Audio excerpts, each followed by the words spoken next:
Boa noite, irmãos queridos do Núcleo de Estudos Espíritas Chico Xavier. Uma boa noite para todos. É sempre um prazer poder estar aqui conversando com vocês, apresentando alguns estudos, algumas reflexões minhas sobre temas espíritas. E a minha gratidão é imensa pela oportunidade de trabalho no bem e pela divulgação da nossa doutrina. Hoje nós vamos falar sobre fatalidade, destino e livre-arbítrio. Mas por que que eu escolhi esse tema quando o Ivair, nosso querido amigo, me convidou para fazer essa palestra para vocês hoje? Eu tinha observado, vim observando, né, que muitas pessoas atribuem a problemas diversos que acontecem na vida, como, por exemplo, mortes, perdas financeiras, separações, acidentes, coisas assim, geralmente coisas ruins, né? Atribuem isso à fatalidade ou ao destino. Sempre alguém diz, isso aí era destino dele. Estava logo na cara que ia acontecer isso, porque vivia bebendo o tempo todo, só vivia bebendo, tinha que acontecer isso. Ou então, mas estava na cara que isso aí ia acontecer. Isso aí eu acho que foi até fatalidade, porque estava escrito que ia acontecer. Se via logo que era assim. Aí eu fiquei pensando, né? As pessoas, na verdade, elas acabam achando que o, não se tem nenhuma possibilidade de alteração de fatos da vida, da nossa vida, porque já está tudo pré-determinado, tudo fixado, pré-fixado por Deus. Então, nós temos apenas que seguir aquele script, como se fôssemos meros robôs, sem nenhuma ingerência sobre nada, né? Então, eu resolvi dar uma estudada no assunto e trouxe aqui as conclusões para nós conversarmos e transmitir para vocês sobre isso. Bom, nessa questão de fatalidade, destino e livre-arbítrio, existem algumas perguntas que estão sempre sendo suscitadas no meio onde nós vivemos ou mesmo por nós, né? A fatalidade incide sobre os acontecimentos da vida? Será que a fatalidade existe sobre esses acontecimentos que tiram, às vezes, a vida da pessoa do sério, do normal, do prumo, no momento em que ela ia correndo tudo bem? Será que nós estamos pré-determinados a um futuro? Será que já está tudo escritinho direitinho como é que nós vamos fazer? O que, que vai acontecer conosco? E o determinismo? Será que existe mesmo determinismo? Vamos saber disso hoje, né? Agora aqui.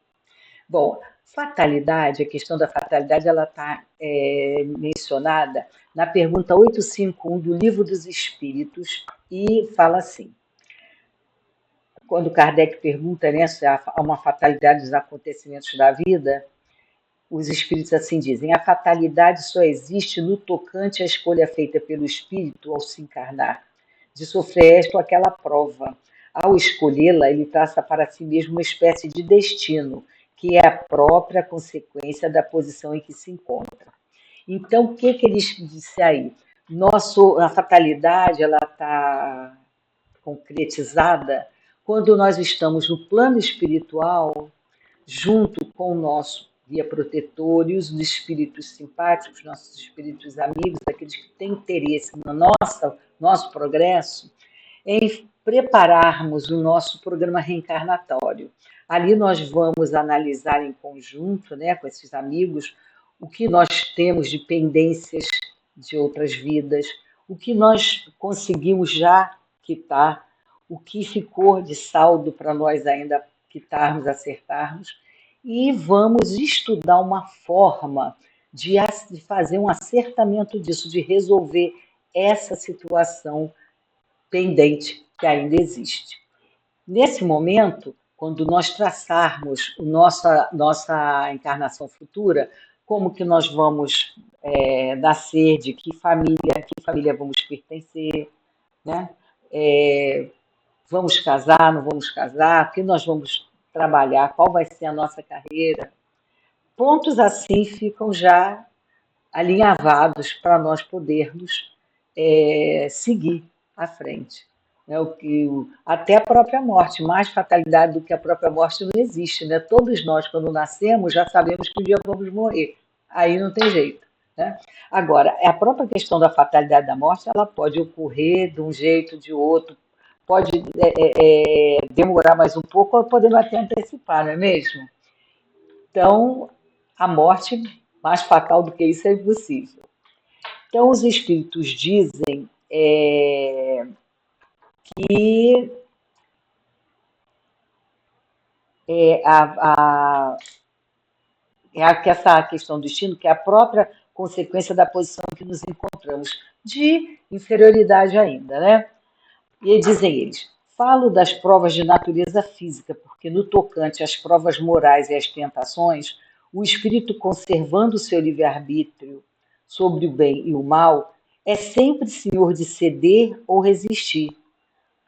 Então, dizem eles, um bom espírito ao vê-lo fraquejar pode correr em seu auxílio, mas não pode influir sobre ele a ponto de subjugar-lhe a vontade. Está vendo aí como é que a vontade está aparecendo?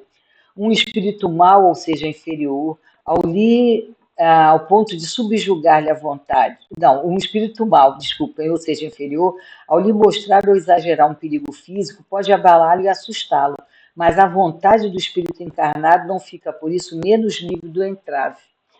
Olha só, o que ele já colocou aí, mais um adendo nessa história. A questão de nós termos a vontade, o exercício da vontade. E o que é o exercício da vontade?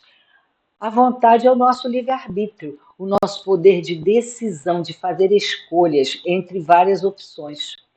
A vida nos apresenta uma série de opções e nós vamos, então, através do nosso livre-arbítrio, concedido a nós por Deus, nós vamos, então, optar por essa ou aquela solução. Nesse momento é que nós podemos fazer boas ou más escolhas, aí está conosco, está dentro da nossa possibilidade, e tudo isso vai variar de acordo com o nosso progresso moral, a nossa evolução. Isso tudo vai ajudar a escolhermos realmente o melhor para nós. Bom, aí também outra questão, a predestinação. O que nos diz aqui a doutrina? Né? Primeiro, historicamente, que a doutrina de predestinação ela foi criada no século XVI por Calvino.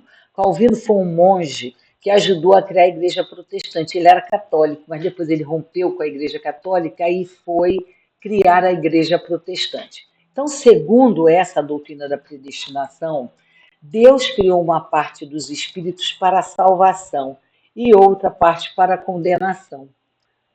Que nós sabemos que é um absurdo, porque se partimos do pressuposto óbvio de que Deus é só misericórdia, Deus é pura bondade, puro amor, justiça, como é que nós vamos poder achar que Deus vai escolher entre seus filhos alguns para ele privilegiar em detrimento do outro, uns para a salvação, outros para a condenação, né?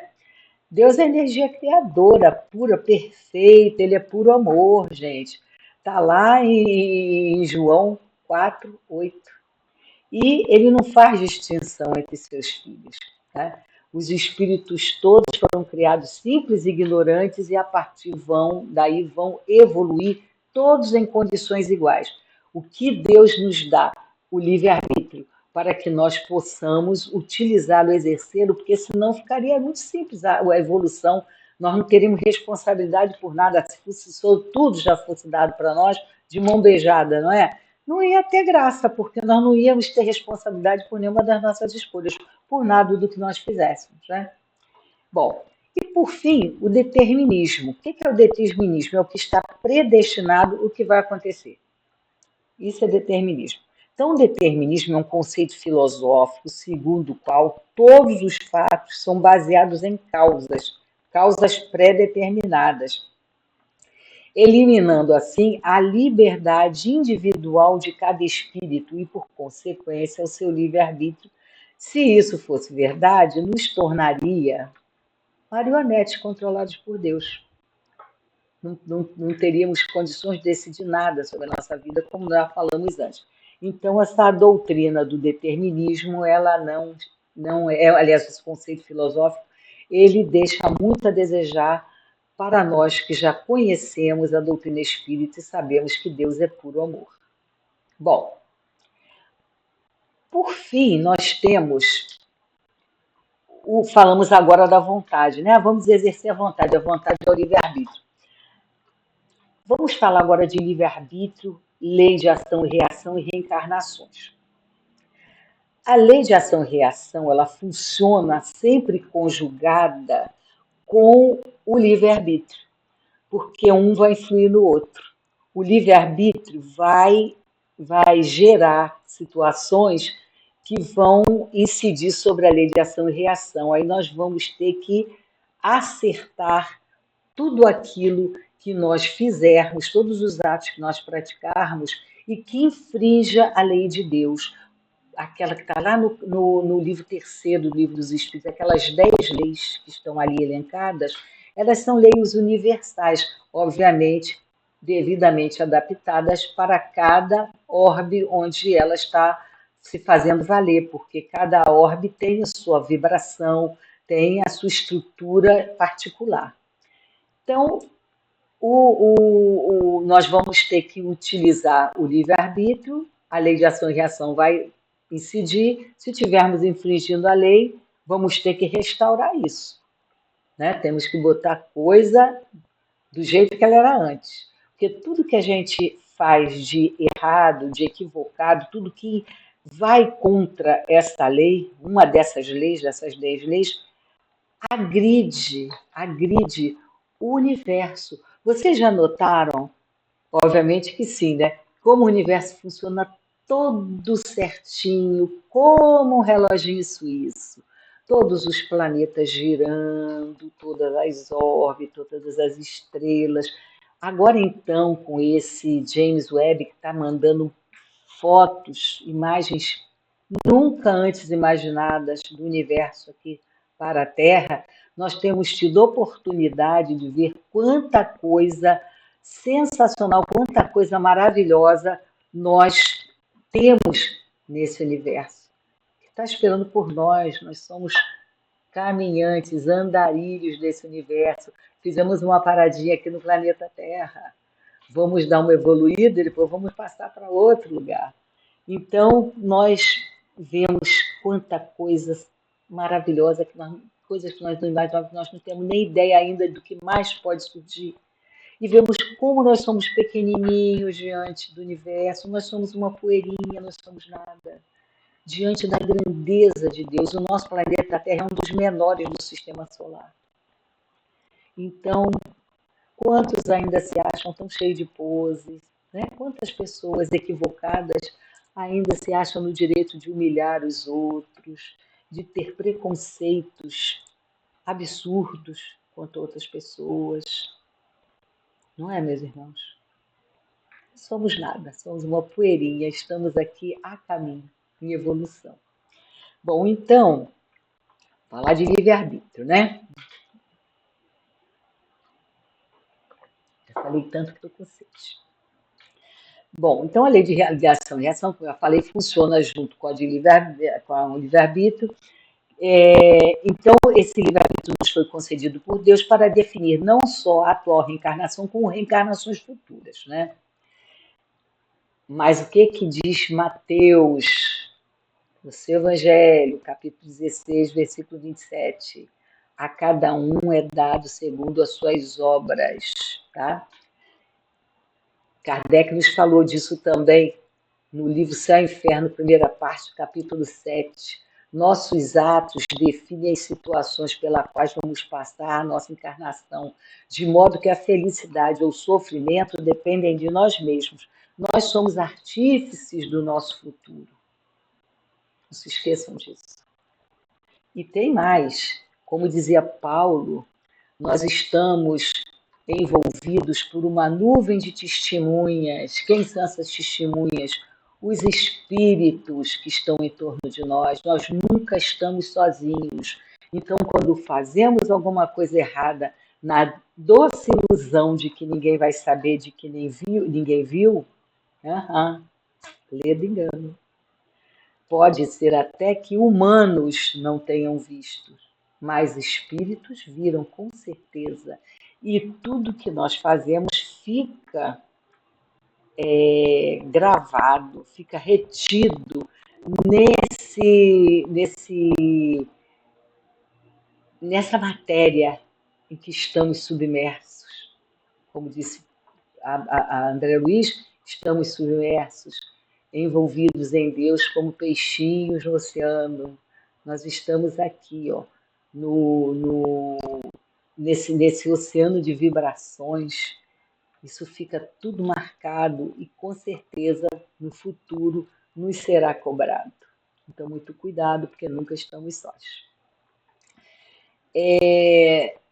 Então, nossos atos definem as situações pelas quais nós vamos passar na próxima encarnação.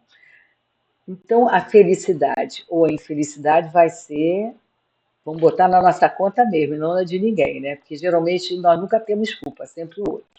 Então, existem situações principais na nossa vida que já estão pré-definidas, como eu falei ainda há pouco, como a nossa família, o trabalho com quem nós vamos casar, a amizade que influenciará a nossa vida, né, os grandes amigos, e a morte, né? Só repetindo aquilo que falamos ainda há pouco. Mas quando vivemos essas situações escolhidas, aí escolhemos lá, fizemos nosso programa reencarnatório. Agora, vai para a Terra, vai nascer. Nascemos, começamos a nos desenvolver, começamos a viver. E quando vivenciamos as situações que escolhemos lá, nós começamos a ter alguma ingerência sobre elas, né? Vivenciamos essas situações que escolhemos antes, com a ajuda do plano espiritual que nos ajudou, e vamos, a partir daí, ter oportunidades, porque a lei de Deus é de misericórdia. Ninguém está predestinado a ser bandido, a ser ladrão, a ser assassino. Não, ninguém vem predestinado a nada disso. O uso indevido do livre-arbítrio é que vai nos levar para caminhos tortuosos que depois nos serão cobrados no futuro, né? Então, com relação à morte, quando nós nascemos, é certo que nós vamos nascer um dia pelo esgotamento do nosso corpo físico. Isso aí é óbvio, né? Esgotando-se o corpo físico, abandonamos a veste material e continuamos evoluindo como espíritos. Nós abandonamos, esse escafandro aqui, mas o espírito continua na sua trajetória de evolução. No entanto, mesmo na morte, o momento da morte pode ser alterado pelos nossos atos, pela nossa escolha. Estão aí as questões de homicídios e suicídios, pois nenhum nem outro estão pré-programados, tá?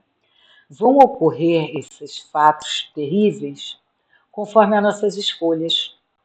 Ninguém está destinado a praticar qualquer desses atos na sua vida, contra a sua vida.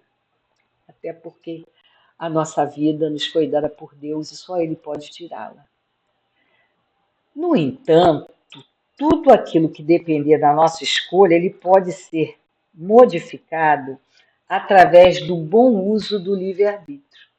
Se nós soubermos usar bem o nosso livre-arbítrio, é claro que nós vamos poder modificar essa nossa situação que nós nascemos com esse problema aí para resolver, com essa situação para resolver, não é? Nós nascemos dessa forma, mas podemos, por misericórdia de Deus, também ter isso modificado. A respeito disso, trazemos aqui uma colocação de Emmanuel por Chico Xavier, no livro Pensamento e Vida. Ele vem discorrendo a respeito desse assunto e chega num momento ele fala assim: muitas vezes, consoante os programas traçados antes do berço, como falamos ainda há pouco, no plano espiritual, na pauta da dívida e do resgate, a criatura é visitada por estranhas provações em plena prosperidade material ou por desastres fisiológicos de comovente expressão, quando mais irradiante se lhe mostra a saúde. Quer dizer, a pessoa está no auge, de repente surge um problema que é oriundo daquele programa traçado lá atrás no plano espiritual, quando estávamos na erraticidade. Contudo, nos diz Emmanuel, é imperioso lembrar que reflexos geram reflexos e que não há pagamento sem justos atenuantes quando o devedor se revela amigo da solução dos próprios débitos. A prática do bem simples e infatigável, olha só, a prática do bem simples e infatigável pode modificar a rota do destino, de vez que o pensamento claro e correto, com ação edificante, interfere nas funções celulares tanto quanto nos eventos humanos, atraindo em nosso favor, por nosso reflexo melhorado e mais nobre, amparo, luz e apoio, segundo a lei do auxílio. O que Emmanuel quis dizer com a gente, para nós? Olha, se você está com isso lá já preparado lá para você passar, já foi programado. Mas quando você reencarnar, se você se mostra uma pessoa que mostra, é isso que não posso deixar de dizer para vocês. Quando nós demonstramos que já aprendemos a lição, não falei que a lei de misericórdia? Quando nós mostramos que aprendemos a lição, por que Deus vai deixar que nós passemos de novo pela prova? Pode acontecer, e acontece muito, que quando depois de reencarnar, aquela pessoa que tinha aquela programação anterior, ela comece a seguir uma trajetória diferente aqui na vida material. Ela comece a ser uma pessoa que vá por bons caminhos, se modifique completamente diante daquilo que ela foi em vida passada. Aqueles erros que ela cometeu, ela já não comete mais. Ela já vai ter um outro andamento na vida material agora, progredindo, mostrando que realmente aprendeu que aquilo não deve ser feito. Por que motivo, então, Deus, que é puro amor e misericórdia, permitiria que esse espírito continuasse digamos assim, pagando aquilo que ele havia feito de equívoco no passado?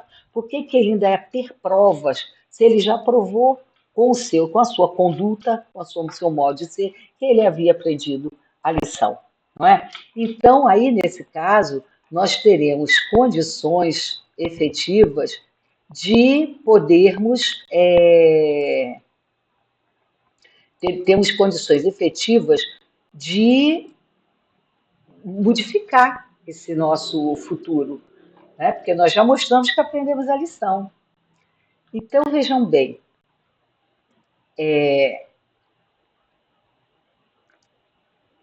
as nossas,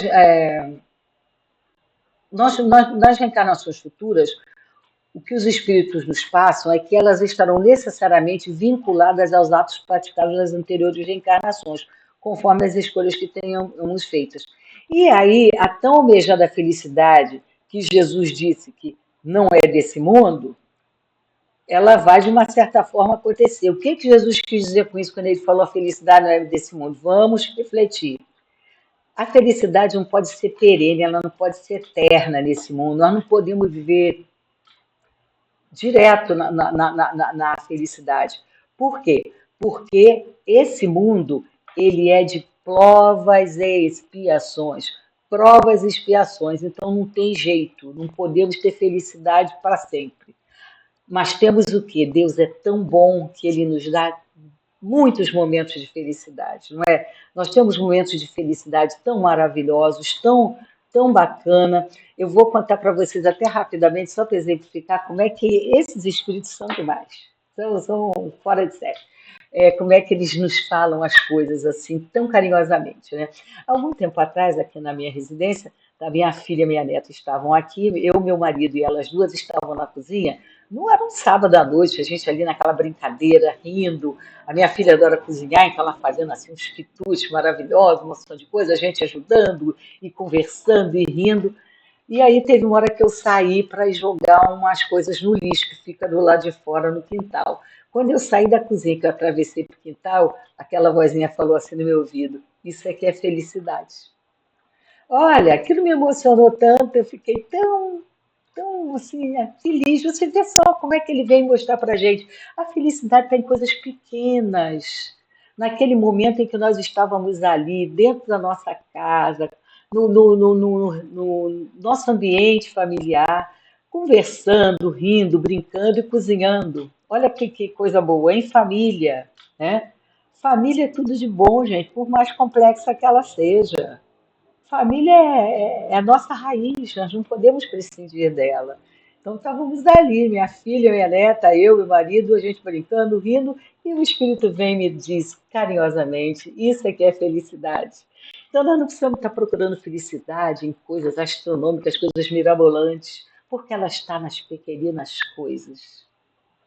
Então, Jesus disse para nós: a felicidade não é desse mundo, é a felicidade perene. Nós só vamos ter essa felicidade perene quando estivermos lá, ó, espíritos puros. À medida que nós formos evoluindo, quando esse planeta já for de regeneração, nós já vamos ter uma melhorada boa aí no negócio. Já vai estar bem melhor. Então, nós vivemos assim justamente por causa da qualificação do nosso planeta, né? Planeta de provas e expiações. Nós somos imperfeitos, que jeito, né? Então, é, nós temos que prestar atenção nesses pequenos momentos, porque às vezes nós não damos valor a eles, nem percebemos. E mais do que isso, agradecer a Deus. Agradecer a Deus sempre por tudo que recebemos, seja de bom ou seja de ruim, porque de bom é aquela aventura, é aquela alegria, mas o de ruim é o quê? Oportunidade de crescimento, aprendizado. Então, uma doença que venha, lógico que nós não vamos ficar pulando e batendo palma de alegria, vamos ficar chateados, vamos ficar tristes, vamos chorar, nós somos ainda, gente, humanos, estamos a caminho ainda, não é? Então, nós temos todos esses sentimentos, são parte da nossa natureza, vamos ficar tristes, vamos ficar abalados, tudo isso. Mas quando nós nos acalmarmos e nos lembrarmos que o plano espiritual está sempre do nosso lado, nos ajudando, o que, é que nós vamos fazer? Pedir ajuda, entrar em prece. E imediatamente eles vêm nos acalentar, nos dar um colinho e nos aquecer o coração. Então nós temos que saber isso. Temos dificuldade, mas estamos sempre amparados pelo plano espiritual. Bom, a fatalidade e o destino, conforme nós já vimos na pergunta 851 do Livro dos Espíritos, ela somente é uma fatalidade quanto às escolhas passadas que vão influenciar o nosso futuro, tá? Aquilo que a gente escolheu lá do outro lado. Muito embora existem pessoas que parecem ser perseguidas pela fatalidade, conforme foi perguntado por Kardec aos espíritos na questão 852 do Livro dos Espíritos. E os amigos espirituais nos esclareceram que, nesse caso, talvez sejam provas que aquelas pessoas escolheram. Tem pessoas que são sempre perseguidas parece que é uma fatalidade, né, mesmo? Porque por mais que a pessoa faça, nunca dá certo, a pessoa nunca consegue resolver as coisas, vive batendo contra a vidraça, faz uma coisa, não dá certo, faz outra, não dá certo. Eu conheço uma pessoa, muito próxima, que tem essa dificuldade. Essa pessoa não consegue acertar na vida nada, principalmente na parte de trabalho, né, de manutenção da sua vida, como na parte emocional, na parte de casamento. Está sempre batendo a cabeça na parede, troca de companheira, daqui a pouco está dando o mesmo problema de novo. Então é muito difícil para essa pessoa. Eu vejo assim como esse caso que nós estamos falando agora, né? a pessoa é uma questão de situação anterior, né? É uma questão anterior que prova que essa pessoa tem que passar para acertamento do passado, ou mesmo dessa vida mesmo, né? Então, não é destino isso, sabe? Mas é a consequência das faltas que e aconselham os espíritos, diante das aflições e dos males, nós mantemos a consciência pura, o que nos trará certamente uma grande consolação, segundo dizem eles. O que adianta a gente se desesperar, se descabelar e não vai resolver? Nós temos que procurar acalmar o nosso espírito, ficar nervoso, angustiado, é normal, já falei, mas nós temos que procurar solução e não ficar desesperados para sempre. Nos acalmarmos, respirar fundo, contar até 10, entrarmos em prece. A prece é uma coisa fantástica. Foi assim um presente que Deus deu para nós. Vamos entrar em prece, porque aquela espiral vai se abrir, vai trazer os espíritos amigos para nós.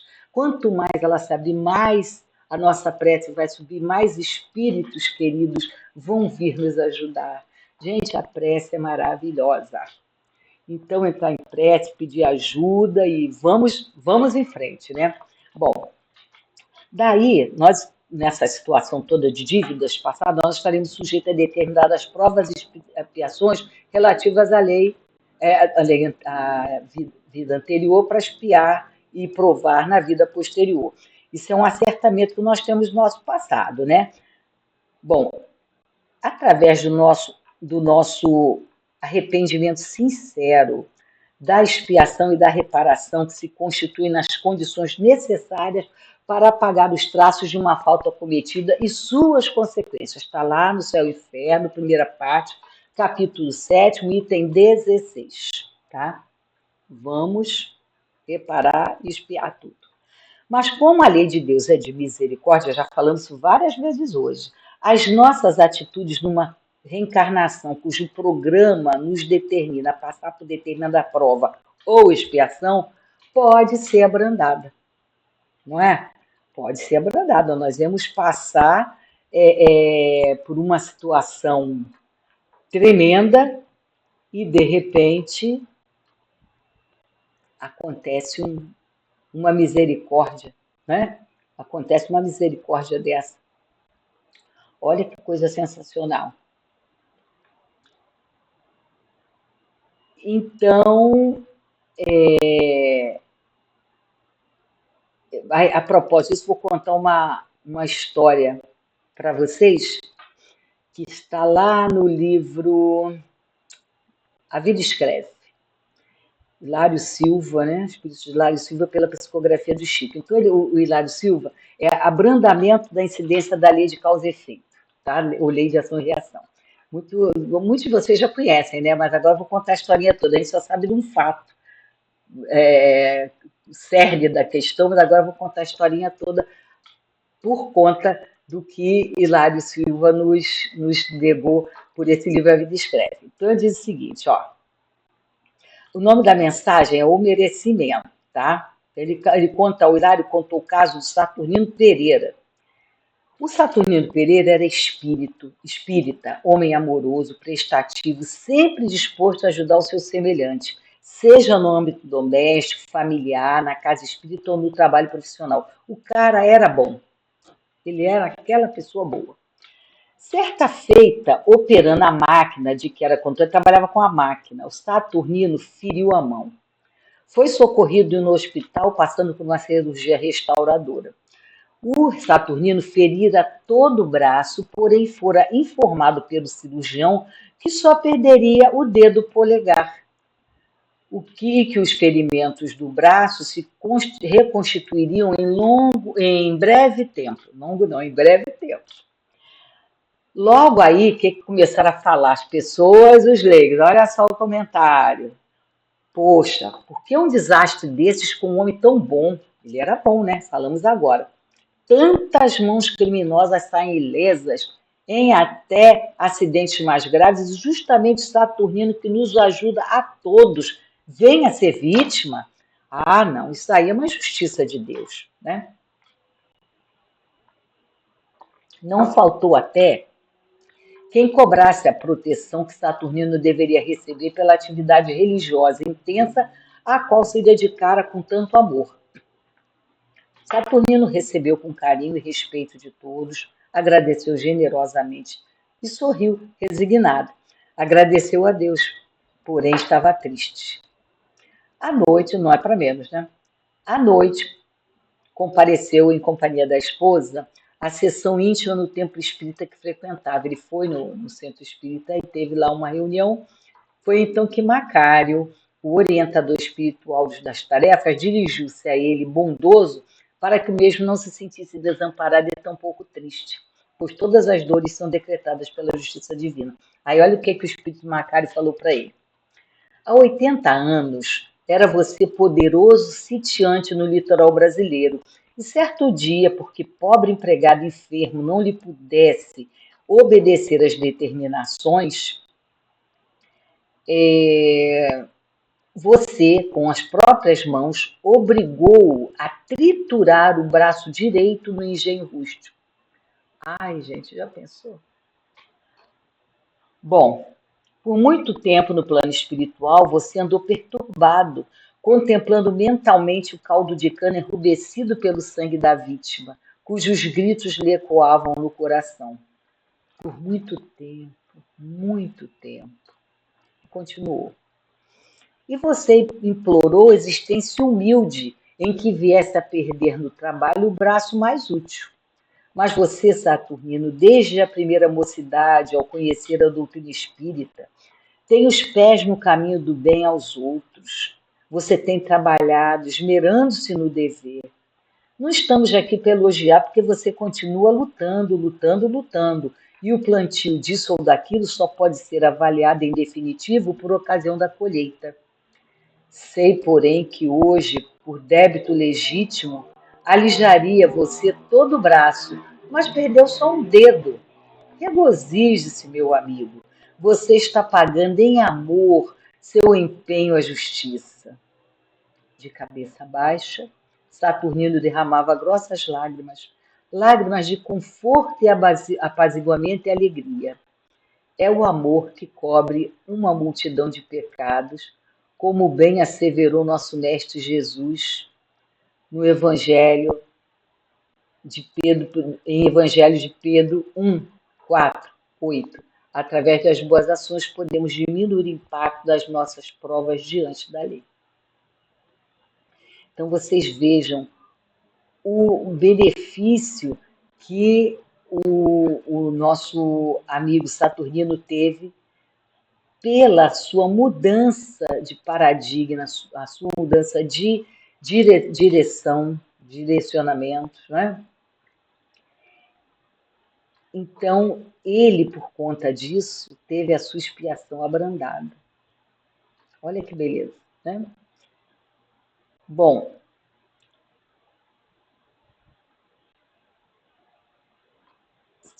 a liberdade, já estamos chegando ao término do nossa conversa de hoje, nosso papo. A liberdade de escolha, o livre-arbítrio, ela está diretamente vinculada ao nosso grau evolutivo. É outra coisa que nós não podemos deixar de entender. O livre-arbítrio é a capacidade de escolher entre várias opções. Surgem várias opções na nossa vida e nós vamos escolher qual é a melhor para nós. A liberdade explica em ter escolha, mas também implica em assumir as consequências das escolhas. Não é só escolher, não. É assumir as consequências para o bem ou para o mal. E a responsabilidade é a obrigação de arcar com as consequências provenientes das escolhas feitas. Isso é responsabilidade.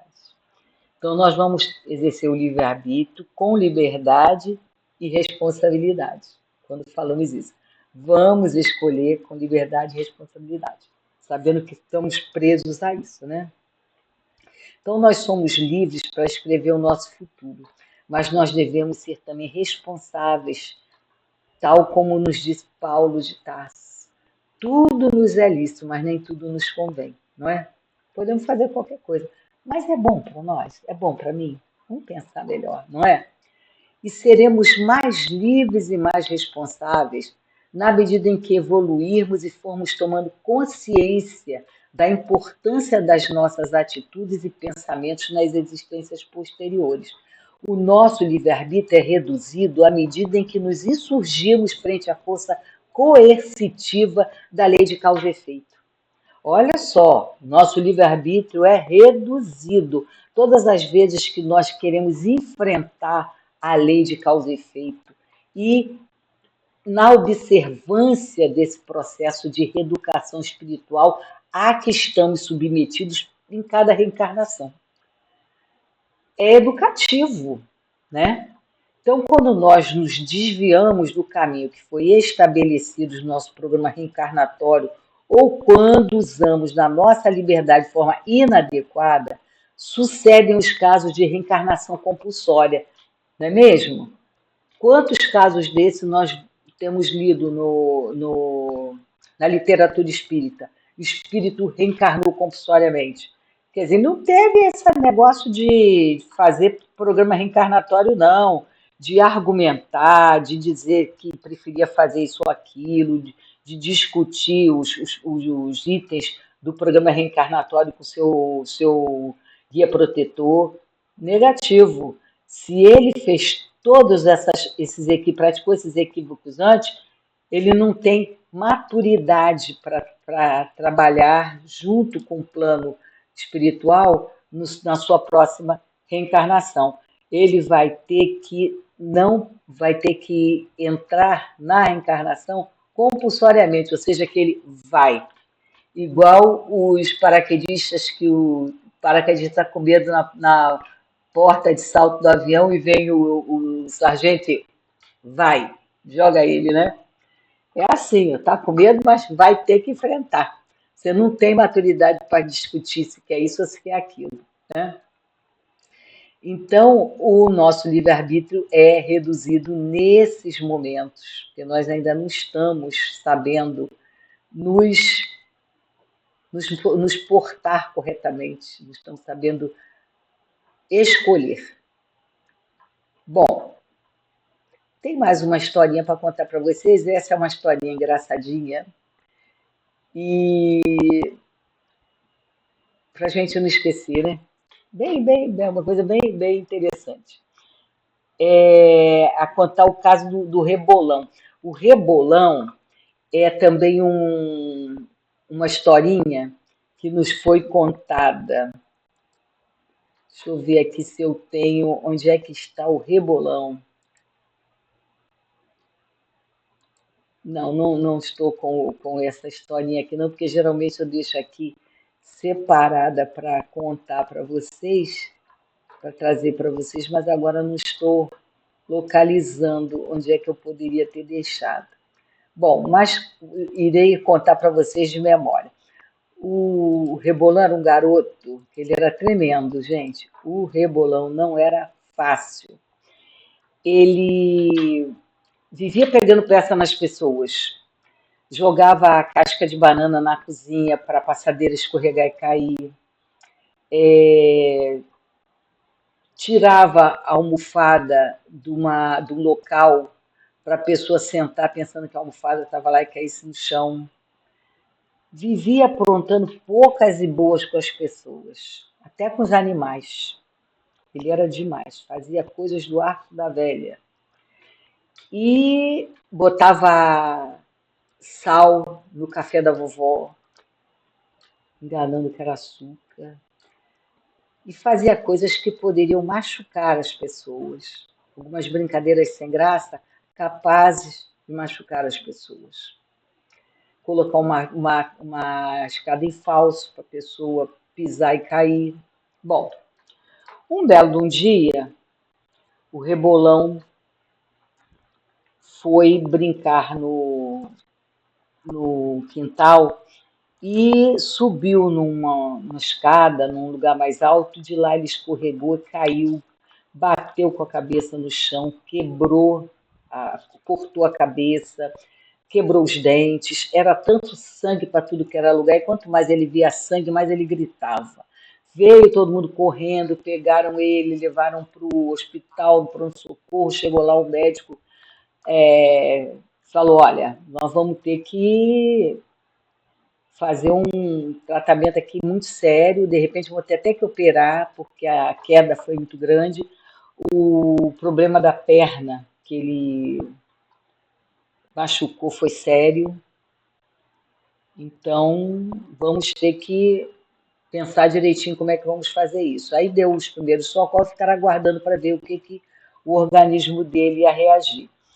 O que acontece? Ele foi piorando, piorando, o médico teve que operá-lo e acabou tendo que tirar uma perninha dele, porque não teve jeito. Então, depois ele ficou curado, saiu do hospital e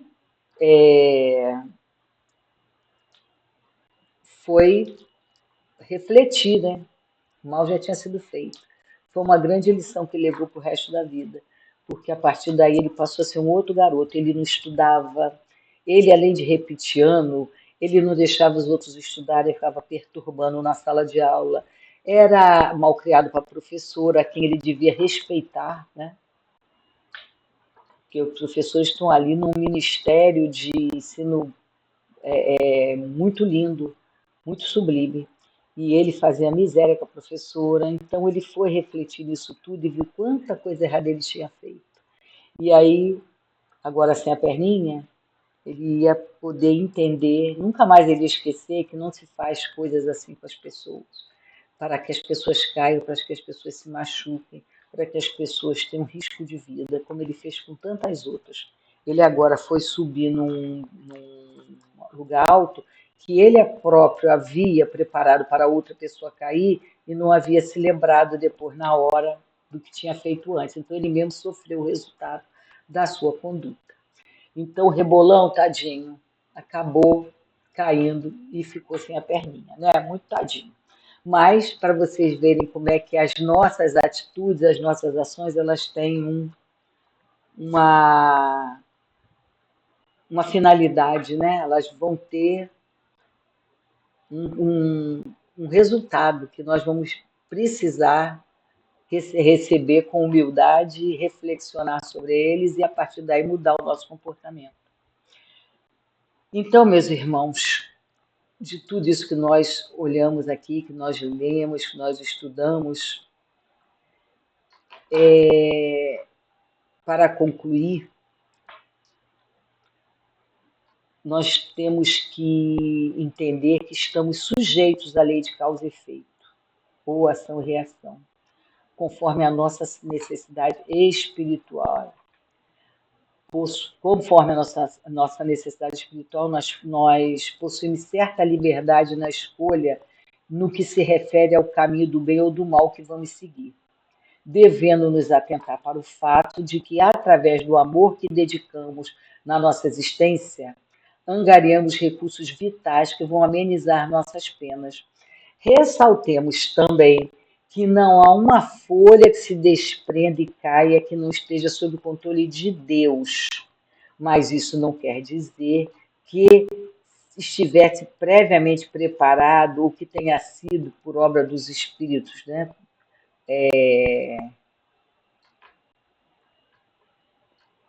Por obra dos espíritos, por fim. Sim, nós devemos nos lembrar de que cada um será dado segundo as suas obras, como falamos antes, e que o espírito terá tantas oportunidades quanto forem necessárias para o seu aprimoramento moral. É isso que precisamos, melhorar moralmente. E encerrando, gostaria de lembrar vocês uma outra coisa, que está lá no Evangelho, no capítulo 11, no item 9, especialmente. No capítulo 11, nesse pedaço, nós vamos falar sobre o amor, né?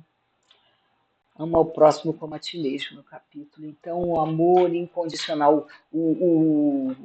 Hoje eu li esse item 9 e realmente calou muito no meu coração como que Jesus espera que nós espalhemos em torno de nós as fagulhas desse amor, esse amor puro, esse amor verdadeiro, que Deus plantou no nosso coração. Todos nós temos essa semente de amor dentro de nós, mesmo as pessoas piores, o pior assassino, pior homem da face da terra, a pior pessoa da face da terra. Todos terão sempre amor por alguém ou por alguma coisa, ou por um bichinho, ou pela mãe, ou por um carro, ou por um avião. Vai ter amor por alguma coisa. Então, essa sementinha de amor está no coração de todos nós. Nós somos irmãos pela paternidade universal. Então, vamos espalhar esse amor em torno de nós para que esse nosso planetinha entre logo nessa rota final de regeneração. Precisamos disso demais, precisamos dessa regeneração para caminhar melhor, com mais liberdade e podermos ficar mais afastados de tantas provas e expiações nos nossos caminhos, que nós possamos ser felizes realmente como queremos, como futuramente mereceremos e como Deus espera que sejamos. Porque a felicidade não é desse mundo agora, mas será um dia quando formos um planeta, um mundo regenerado. Então, queridos, que Jesus abençoe a todos nós, que possamos ter tido a oportunidade de reflexionar sobre fatalidade, destino, livre-arbítrio, coisas tão importantes na nossa vida, na nossa reencarnação, né? E espero poder brevemente retornar nesse bate-papo tão carinhoso, tão gostoso e que nos une pelos laços do coração. Estou longe de vocês, mas estou perto sempre. Que Jesus abençoe a todos. Uma boa noite. Fiquem com Deus.